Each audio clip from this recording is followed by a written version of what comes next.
Welcome to Wales Tech Week 2021.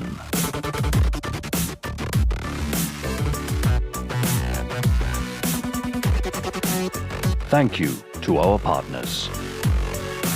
Enjoy the session. It's my very great pleasure to welcome you back to another one of our learning keynote sessions. And in this moment, we are going to be joined by Amit Jain, the Chief Executive Officer and founder of a company called Bridg. Amit is an entrepreneur and corporate executive who spent his career at Google. You'll hear a little bit more about what he created at Google that I'm sure you have used, and then had an idea for a company harnessing the power and the insight of data for offline customers, for companies to better understand them and build a better brand relationship with them. He's a fascinating individual. Sit back and enjoy. Who and what is Bridg? We are a bridge between an offline business and its consumers. We're into now the murky water of privacy and identity that you have separated and kept clean, right? Absolutely, and it's all first-party data. So McDonald's is not buying any data. They're not buying anyone's personal information. All they want to do is serve you better. You have to believe in it enough, and you have to be somewhat stubborn and idiot to leave a great job and go focus on something that you don't know what the outcome will be. But something that you created for Google that it is likely that everybody listening has used. It is very possible. Amit, great to have you with us. Thanks for joining. Thank you, Alec. Thank you for having me. I'm delighted to be here. My first question, Amit, is always this. Have you ever been to Wales? You probably never heard this. I'll say yes. I don't think you ever told me that. So when, where, and how? I think it was a long time ago, maybe 8, 9, 10, 12 years ago. And I think I drove there with my family. I was in England and we drove through Wales, and we also drove into Scotland, and we just had this huge trip for a week. So I love Scotch, you know that. You have to learn to like Welsh Penderyn whiskey. Penderyn whiskey. I'm going to send you a bottle as a token of our thanks. First of all, congratulations. My understanding is you just closed a sale of your company to Cardlytics. So tell us, who and what is Bridg? Bridg is a very simple business. We are a bridge between an offline business and its consumers. If you imagine a Amazon.com where Amazon knows all of their consumers, they get to really understand and serve their consumers in a personalized way. But if you think about a traditional retailer like Macy's or somebody else, you don't have the same luxury. They don't know their customers. Millions of people walk through their stores, they leave, and they have no idea who they are. Only way a Macy's or a McDonald's knows who's buying my next burger is to get those customers to do something more than what they went there to do, which is buy their burger and eat it, which is give them a loyalty card. They use a loyalty card to tell McDonald's that I am here, pay attention to me. And even with those loyalty cards, they haven't done anything special for you like Amazon may have already done in serving you better. So we said, we're going to solve this problem. We're going to help McDonald's get to know every consumer who does business with them exactly the way Amazon gets to know them in the online world. We want McDonald's to know their consumers in the offline world, and that's the technology we invented. And fundamentally, the technology works with point of sale data that McDonald's collect and creates and really utilizing that. But again, not going into the details, very simple business. We are bridging the gap between McDonald's and Amazon, or Amazon and Macy's. So you're taking point of sale data. Yes. But you're augmenting it, aren't you, with some other data? There are two things. Point of sale data is blind to you. You know you sold a piece of burger, but you do not know you sold it to an allied, or you Don't know you sold him a burger today and a burger tomorrow. All you know is you sold a burger yesterday and you sold a burger today. Bridg transforms the data they already have by applying AI and data science to it to programmatically tell them these two transactions are made by the same person. You don't need to know that he's Aled. We're going to call him a person ID 1, and both of these transactions belong to person ID 1. So now you can see a longitudinal behavior of any of your consumers going back in the history and every single one of them. So now you can actually understand what your customers do with you at scale. Understand why you have to keep that ice cream, which you only sell 2% of the time, but it's bought by the customers who make up 20% of your revenue. You can't take that ice cream off the table because it's going to affect 20% of the revenue. So really, that level of understanding didn't exist before. Now it does. We bridged the gap. So let me see if I can suggest some use cases to understand this. So, for example, you could understand that person ID 1 seems to always come in on a Thursday at 4 o'clock on his or her way home and buys this or that. That's a habitual process. Is that one thing that you would want to learn? Absolutely. And you want to know when that person stops coming to you. What do you do with the information when someone stops coming to you? Great question. If you are McDonald's and if you own the store and I tell you 50 people who are coming every single month have not shown up in 3 months, what would you do? I would want to get to them, right? I would want to make them an offer. I would want to tell them how much I miss them. I would want to get an intimate relationship with them. You got it. That's exactly what we let them do with it. They can come to us and say, give me every single customer who come once a month and has not shown up in 3 months. And Bridg is going to say, here are 2 million IDs across all McDonald's store. They can press a button. We can send that list of 2 million people to Facebook. And now they can send them an offer for a free burger on Facebook to those 2 million people without ever knowing who they actually are. But it's exactly the 2 million people who stopped coming to your stores. Now, the best part is not only you actually got them an offer, but if they come back and redeem an offer, Bridg can tell you the person you sent an offer to on Facebook came and bought these 3 things. So you truly know what it actually did for you is what makes e-commerce win today, what makes physical commerce fail in the physical space. And that's what we solve at the end of the day. This is the embodiment of something I talk about a lot, which is that we've shifted over the last few years from a high touch physical world. And of course, literally in the last year, we've turned into a low touch physical world, and it's swapped. Now we're in a high touch electronic world, trying to build a relationship between the brand and the consumer.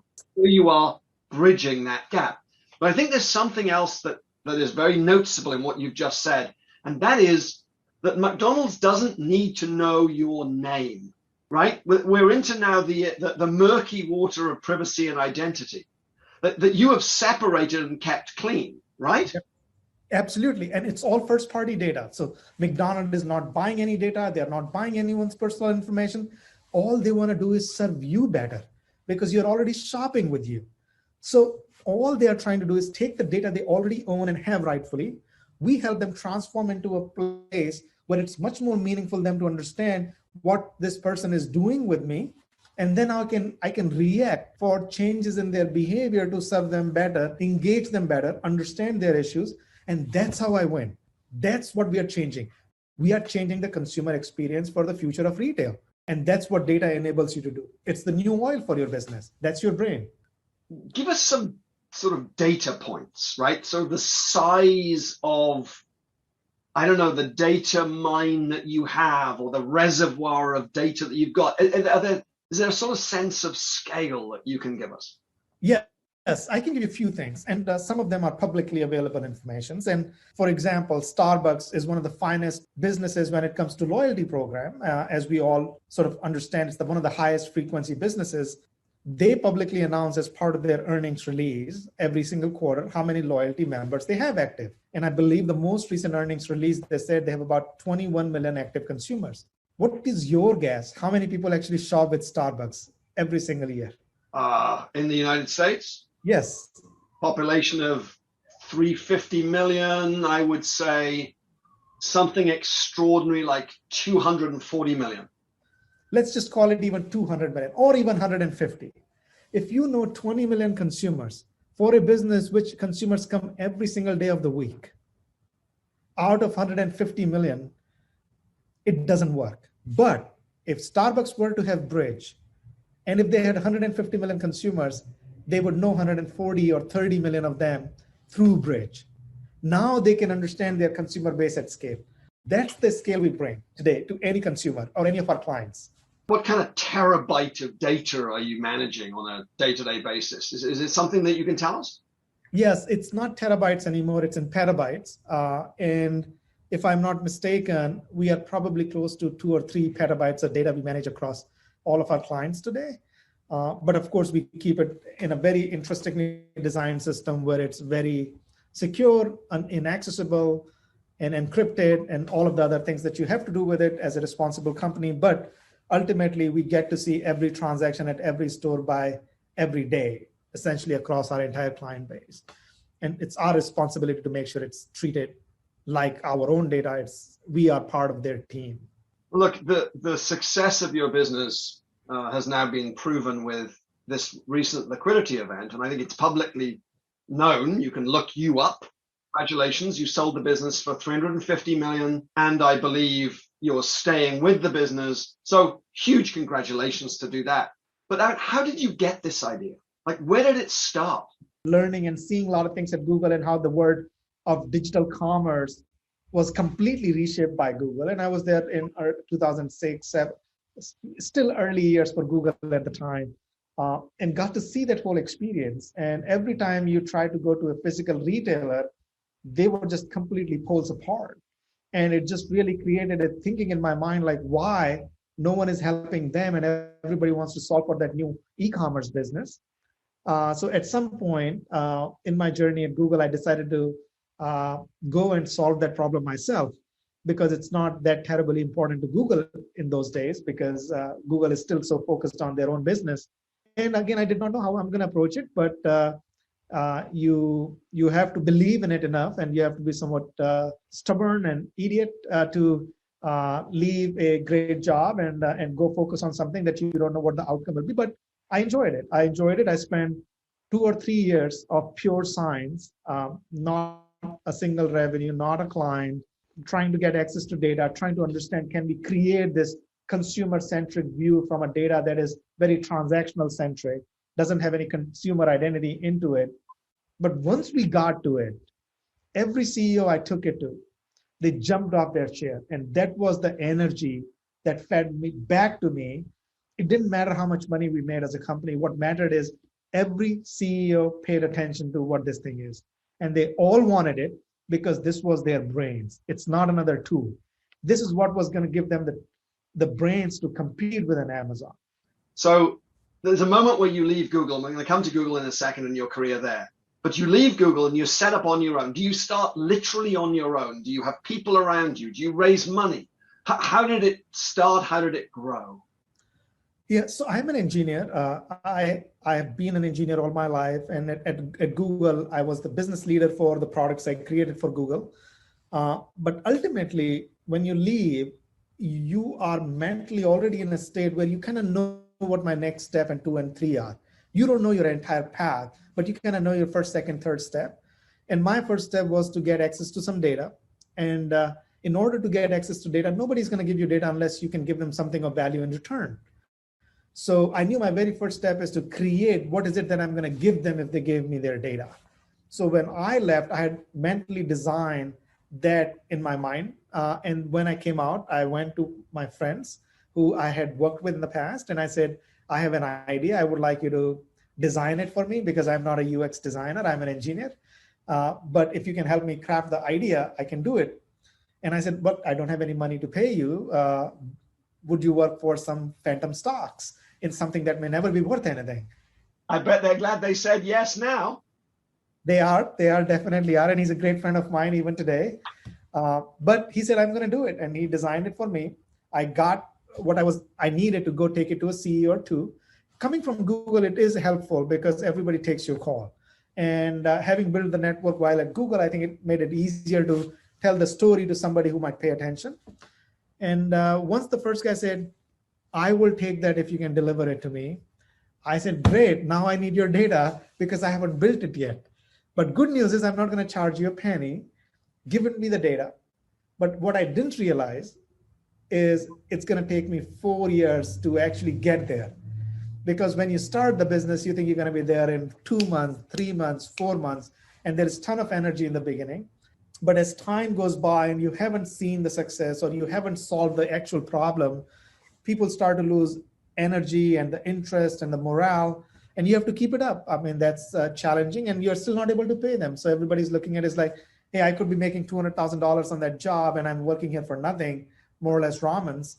And that's where I think a lot of the leadership has to come out, and you have to make people believe in the cause and the vision and why we still have a chance to succeed and still along the way solve problems. So I then solved the problem by raising some external capital.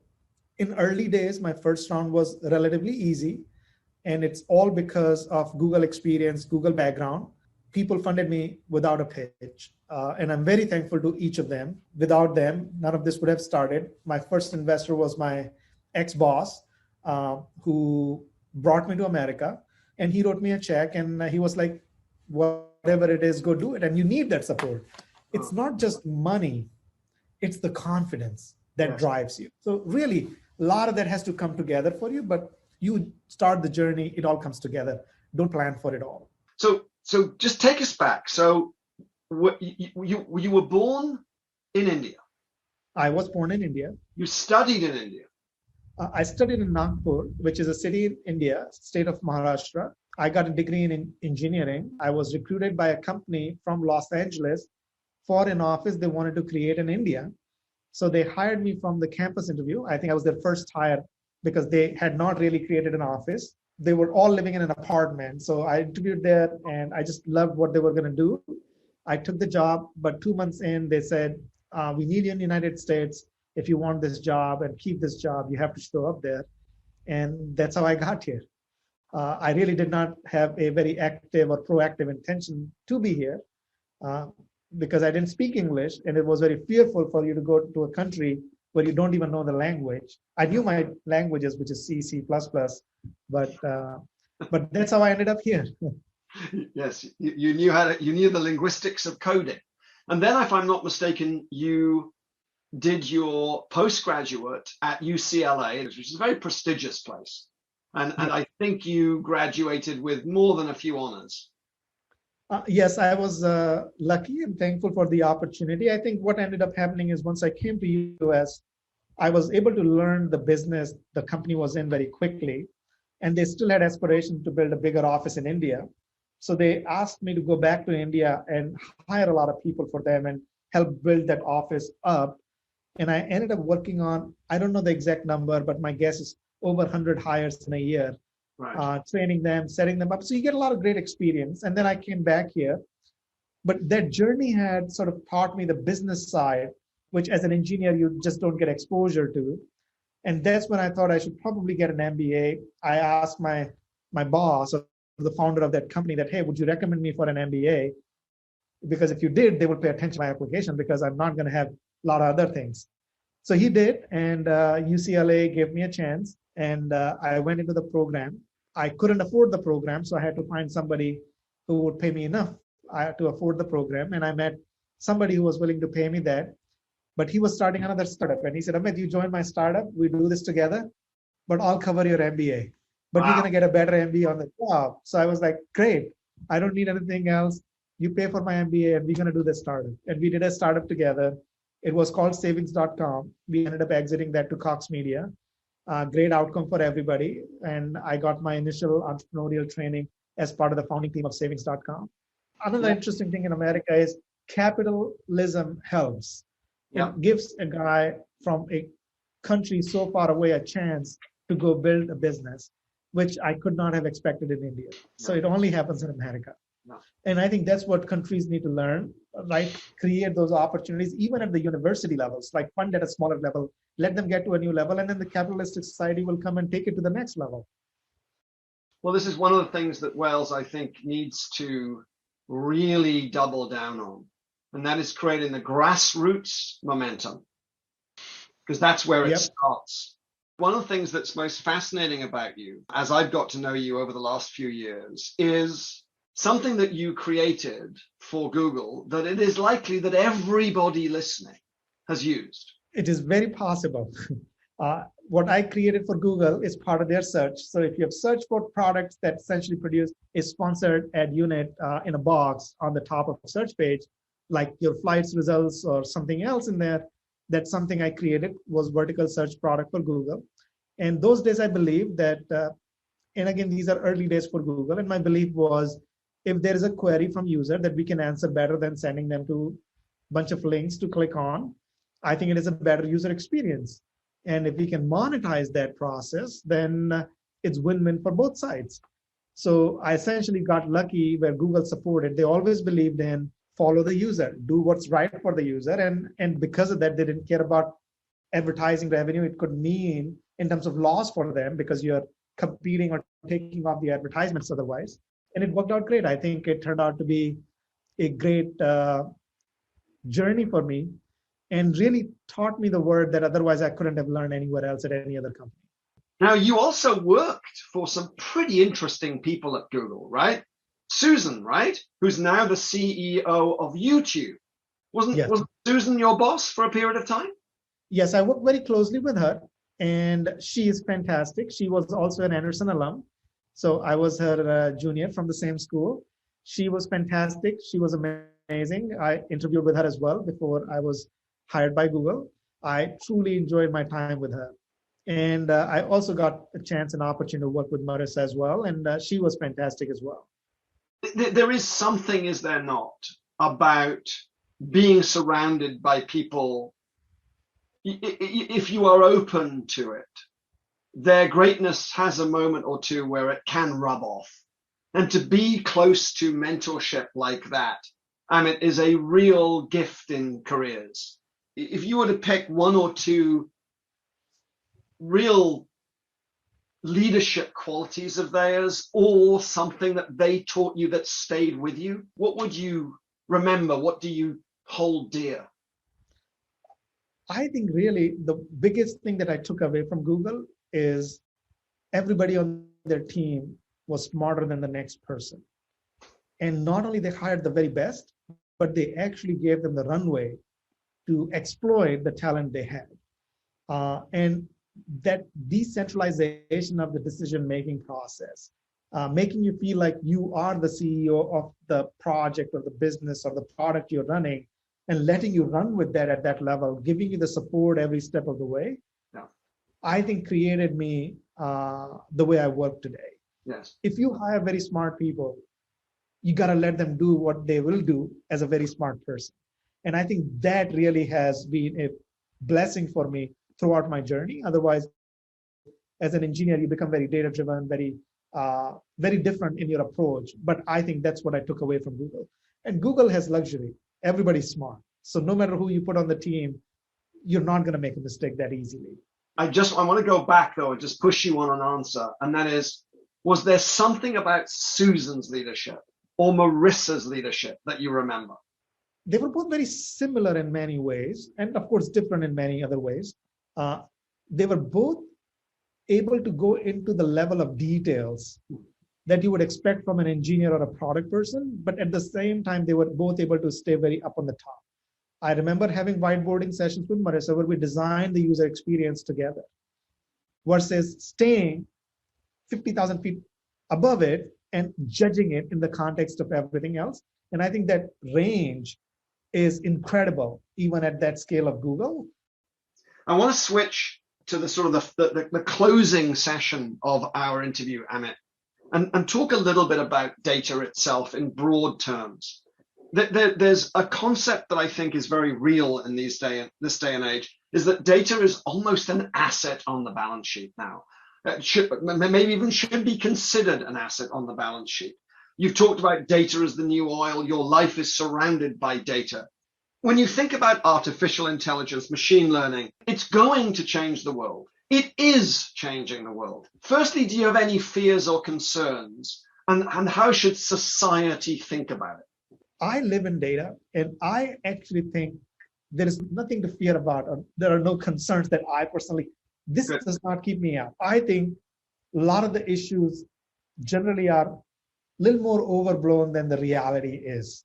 Isn't there a sort of an ironic reverse in this? I feel that, that brands I interact with that don't focus on the customer experience through the use of data actually annoy me more. Absolutely true. And reality is, a millennial who expects you to not send them a notification that doesn't belong to them is exactly because of the data. And as the generation shifts, they are not going to accept a brand that doesn't know them, that doesn't understand who they are. And I think brands are going to get left behind. So it is very important. I think next 2 or 3 years are very important for brands to get ahead of this and start applying the data and not question the applications today. Get their foundations in place and go use it. Your most important applications that you use probably have the most data on you, and we still trust them. Reality is data is going to be created no matter what you do digitally. If you've got a robot who is cleaning your home, is also probably creating data. Is collection of data bad? No, because most companies are looking to use this data for betterment of their services to you, to improve your experience, to make it. Would you rather Google actually, when you search for something, show you something random that they show to 5 billion people in the world, or No. they show you something that is relevant to you? Yeah. And they couldn't do that unless they actually understood you. Yeah. So data creates great consumer experiences. A flawless user experience that's trusted and secure, a tightness with the customer, an intimacy with the customer, and in a sense, delivering exactly what the customer needs in a one-to-one moment, situationally correct, through data that has provided valuable insight for the betterment of the consumer, him or herself. Correct? Yes, that's exactly, and that's really what majority of the world is doing with the data, because that's where you create the value, that's where you move the society forward. And again, that's what we need to focus on. That's the bigger prize for this. And of course, we have to fight all the side battles along the way where people are trying to take advantage of it. But that's where majority of the world is. And I really think it is going to go that way, because if you remove it, the experiences will become so inefficient that as a consumer, we wouldn't like it at all. And that's where we are going. Amit, that's been just such a masterclass in both theory and practice. There is, of course, no wonder that you are as successful as you are. And I would say this, I'm not sure it's luck. I do believe there's an element of chance, but you and I both know the more you practice, the luckier you get. Is there anything that you would like to say to the conference attendees in Wales about their thoughts about technology or the journey they're on, or any advice that you would give?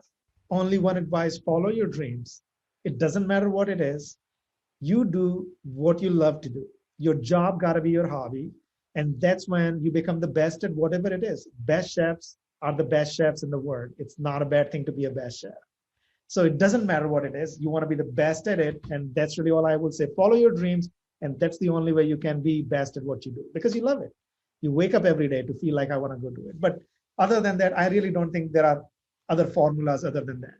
I would add, you got to grit and grind. And I think that Wales needs to continue to develop a sense of collective belief as to where the country could be as it continues to grow out an extraordinary technology base. And it's incredibly important for Wales to seize a moment that is right now emerging and get the holisticity of the play right through education, through funding, through incubation, through learning, through networks. There are so many spokes to it. And one day when you build your, this company even bigger, or even your next company, and you'll be like, is there talent in Wales? It'll be a place where you'll ask yourself, yeah, I should maybe let me call out and see if there's some talent pools in Wales. coming out of the University of Swansea or the University of Cardiff or Bangor or you name it, where the workforce is a hungry, well-educated, and compared to Silicon Valley or Austin or even the M3, M4 corridor in England, it's got more value for money. Yep, that is absolutely true. And I think it's going to get there because word is becoming a smaller place by the day. And having people like you tell us what your experiences are and how you got to success is just magical. Amit, thank you so much for spending time with us virtually in the great country of Wales. Thank you so much, Alan. Thank you for having me. Have a great weekend. Well, I'm sure you'll agree that Amit gave us much food for thought, much data to be dealing with. His journey is a fascinating one, and his comments towards the end around what's possible for Wales, I think, are worth us all hanging on to in the hope that we can develop even more technological strength as the years go by. Thanks for joining us.